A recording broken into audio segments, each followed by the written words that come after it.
Quando Jesus estava orando no Getsêmani, no Monte das Oliveiras, ele orou: Meu Pai, se for possível, passa de mim esse cálice, mas todavia não seja a minha vontade, mas a sua vontade. Ele fez essa oração por 3 vezes. Em João capítulo 3, versículo 16, diz que Deus amou o mundo de tal maneira que deu seu Filho unigênito para todo aquele que nele crê, não se perda, mas tenha vida eterna. Esse tal maneira é muito profundo para entender.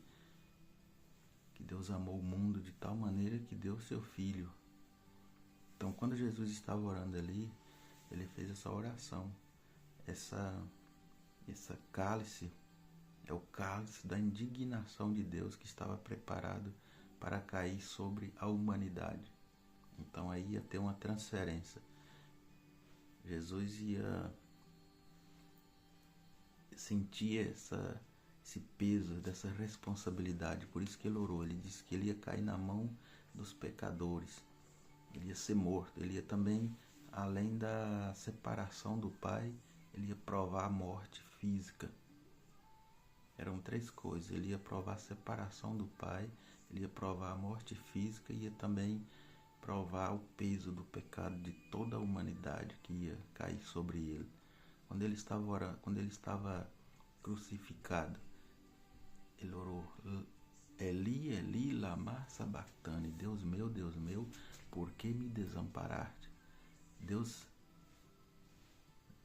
abandonou o filho dele? Deus desamparou seu filho? Deus virou as costas para seu filho? Por quê?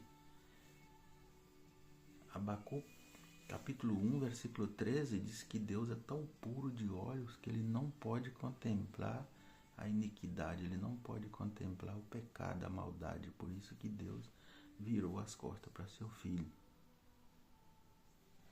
No Salmo 7, versículo 11, diz que Deus é justo juízo e ele está todo dia irado com o pecador.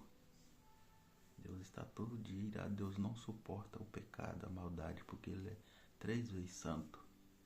Então por isso Jesus se sentiu desamparado quando, lá em Gênesis, quando o homem transgrediu, no capítulo 3, versículo 21, disse que Deus fez vestimenta para Adão e Eva. Então supostamente Deus matou um animal para sacrificar. Deus sacrificou um animal para vestir o homem. Quando fala o homem, está referindo toda o homem e a mulher. Quando o Antigo Testamento era costume do homem sacrificar animais para cobrir o pecado. O sangue era só cobria, ele não tinha poder para limpar. Hebreu capítulo 10, versículo 4 diz que sangue de boi e de bode não pode limpar pecado. Não pode, ele cobre, mas não pode limpar. Em Efésios capítulo 1, versículo 7, o apóstolo Paulo, ele escrevendo a carta lá para os Efésios, ele disse que em ele, em Cristo, nós temos a redenção, a saber, o perdão de pecado. Só em Cristo, que fez esse sacrifício uma só vez para redimir o homem. Redenção quer dizer redimir, comprar de volta aquilo que já era dele e que se havia perdido. Quando o homem caiu, o homem deu legalidade para o inimigo das nossas almas. Então ele tem essa legalidade sobre aqueles que a não reconheceu que a sua dívida foi paga. Quando Jesus disse na cruz do Calvário, está consumado, ele disse, a dívida foi paga. Agora basta, nós temos que crer. Nós temos que crer que a dívida foi paga. E o apóstolo Pedro, escrevendo na sua primeira carta, ele disse no capítulo 4, versículo 7, ele diz que a vinda do Senhor está próxima. Velai em oração.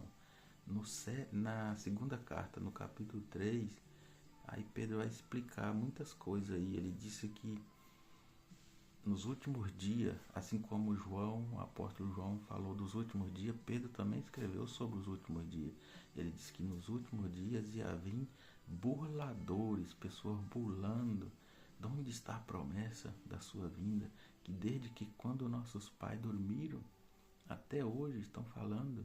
Mas Pedro disse, não tem por tardia a vinda do Senhor. Porque o Senhor não tarda a sua vinda. Ele é misericordioso, ele é longânimo com o homem, querendo que todos se arrependam. Ele não quer que nenhum se perda, mas que todos se arrependam. Ele diz que o dia do Senhor ele vai vir como ladrão, que vai pegar muitos de surpresa. Não tem por tardia. De um dia para o Senhor é como 1000 anos, e 1000 anos como um dia. Deus não conta tempo, porque Ele é o tempo. Então Deus não tarda a sua vinda, mas a misericórdia dele é que vai prolongando, porque a misericórdia ela renova a cada manhã. A cada manhã, amanhã de manhã, aqui já são quase 11 horas, 12 horas, amanhã ela vai se renovar, esperando, dando tempo para que o homem arrependa.